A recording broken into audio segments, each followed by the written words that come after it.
গাছ লাগান, পরিবেশ বাঁচান, কিন্তু সব গাছই কিন্তু পরিবেশের জন্য মঙ্গলজনক বা উপকারী নয়। এরকমই একটা গাছ হচ্ছে ইউক্যালিপটাস বা আকাশমণি গাছ। এই গাছ আমি চলুন আপনাদেরকে দেখাই। এই হচ্ছে ইউক্যালিপটাস গাছ, যেটা পরিবেশের জন্য খুবই ক্ষতিকর। এখানে শিবরামপুর বাজারে হাটে এটা কিন্তু দেদারসে বিক্রি হচ্ছে ইউক্যালিপটাস গাছ। এই গাছ পরিবেশের জন্য এতটা যে এটার ক্ষতির কথা চিন্তা করে গণপ্রজাতন্ত্রী বাংলাদেশ সরকারের পরিবেশ, বন ও জলবায়ু পরিবর্তন বিষয়ক মন্ত্রণালয় গত 15ই মে বৃহস্পতিবার এই গাছকে নিষিদ্ধ করেছে। অর্থাৎ এই গাছের চারা উত্তোলন, চারা রোপণ এবং চারা বিক্রি সবই নিষিদ্ধ করা হয়েছে। কারণ হল এই গাছের ক্ষতিকর প্রভাব।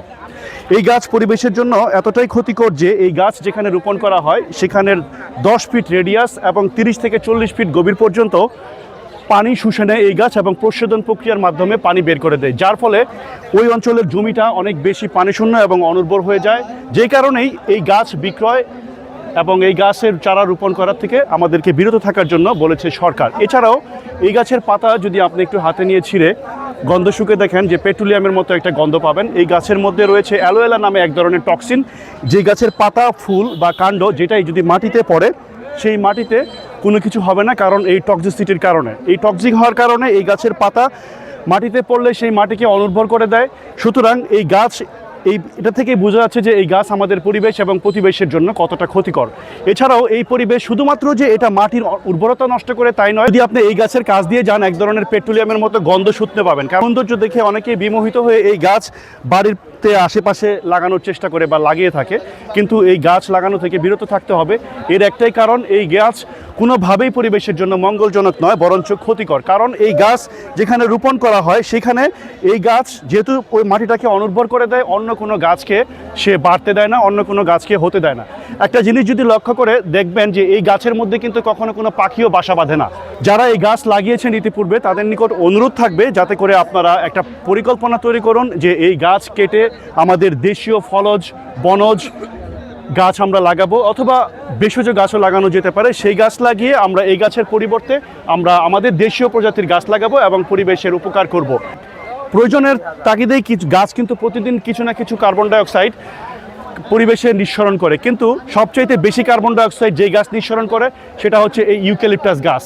সে কারণেই যেখানে এই গাছ জন্মায় এর চারপাশের পরিবেশ অনেক বেশি উত্তপ্ত থাকে। সুতরাং যারা এই গাছ এখনো বিক্রি করছেন তাদের নিকট অনুরোধ থাকবে যে এই গাছ আপনারা বিক্রি করবেন না। যারা ভুলবশত এই গাছের চারা লাগিয়েছেন তাদেরকেও অনুরোধ করবো এই ভিডিওর মাধ্যমে যে আপনারা এই গাছ আর লাগাবেন না, বরঞ্চ যেগুলো লাগিয়েছেন সেগুলো কেটে আমাদের দেশীয় প্রজাতির চারা দ্বারা বা গাছ দ্বারা সেটাকে আপনারা স্থলাভিষিক্ত করবেন। আপনারা দেখেন এই যে এখানে কিন্তু এখনো পর্যন্ত কিন্তু অনেক গাছ এখানে আসছে, বিক্রি করছে। সরকার যে প্রজ্ঞাপনের মাধ্যমে গত বৃহস্পতিবার এই নিষেধাজ্ঞা জারি করেছে, কিন্তু দেখেন এখনো পর্যন্ত এই শিবরামপুর বাজারে এই ইউক্যালিপটাস গাছ দেদারসে বিক্রি হচ্ছে। সুতরাং এই ইউক্যালিপটাস গাছ বিক্রি থেকে আমাদের ফিরে আসতে হবে এবং এই গাছ লাগানো থেকেও আমাদের ফিরে আসতে হবে। আকাশমণিও এই নিষেধাজ্ঞার মধ্যে রয়েছে। সুতরাং যারা বিক্রি করছেন, আমি দেখছি না এখানে এই গাছগুলো কে নিয়ে আসছেন, তাহলে তাদেরকে আমি অনুরোধ করব। মুরব্বী, আপনি কি জানেন যে ইউক্যালিপটাস গাছ বিক্রি করা নিষেধ? তারপরেও আপনি যে নিয়ে আসছেন। আমি আনি নাই, আমি যে জায়গায় যে আম গাছের নকে কয়টা আসলে পাইকারি। আচ্ছা, তাহলে এই গাছ তো আর আনা যাবে না, আপনি হাট থেকে আর নিয়ে আসবেন না? না, আর আনা হবে না। এবং এই গাছের পরিবর্তে আপনি অন্য গাছ যারা লাগাবে তাদেরকে উৎসাহিত করবেন যাতে করে দেশীয় প্রজাতি লাগাবে না। আমি তো আইগনি বলি, আমি কিন্তু বেশিও না, আমি যে কয়টাই গাছের নকে আসলে তাই কিনছি। তাহলে আপনি আর এই গাছ আনছেন না? জি, আপনাকে ধন্যবাদ। এই যে আরেকজন ব্যাপারী সাহেব আছেন, উনি আমি অনেকদিন চিনি, কারণ আমি ওনার কাছ থেকে অনেক গাছ নিয়েছি এর আগেও। তো আপনি কি জানেন যে সরকার নিষিদ্ধ করেছে এই গাছ বিক্রি করা, এই গাছের চারা তৈরি করা? আপনি এটা গোড়া জায়গা থেকে বন্ধ করে দিতে হবে। আমরা বিক্রি করব না। আচ্ছা, আমরা পাবো না, আনতেও পারবো না। আচ্ছা, এটা বগুড়া ডিস্ট্রিক্টে বেশিরভাগ তৈরি হয়, ওই জায়গা বন্ধ করে দিতে হবে। ধন্যবাদ। উনি একটা সুন্দর তথ্য দিয়েছেন। যারা এই নার্সারিতে এই চারা উৎপাদন করছে তাদেরকেই কিন্তু উদ্যোগ নিতে হবে বা ওখানেই বন্ধ করতে হবে যাতে এই গাছের চারা তৈরি না হয়। আমরা তো এটা তৈরি করি না, আমরা কিনে আনি, আর আমরা এটা আনবো না, পাবো না, আনবো না। তাহলে তারপরেও আপনাকে এই গাছ চারা কেনা থেকে আপনাকে বিরত থাকতে হবে, নিষিদ্ধ, এবং আপনি আর এই গাছ আনবেন না। এই গাছ আর বিক্রি করব না। ধন্যবাদ। তো আজকে শিবরামপুর হাট থেকে এ পর্যন্ত এখানে শেষ করছি। আগামীতে অন্য কোনো ভিডিওতে আপনাদের সাথে দেখা হবে। সে পর্যন্ত সবাই ভালো থাকুন, সুস্থ থাকুন। আল্লাহ হাফেজ। আসসালামু আলাইকুম।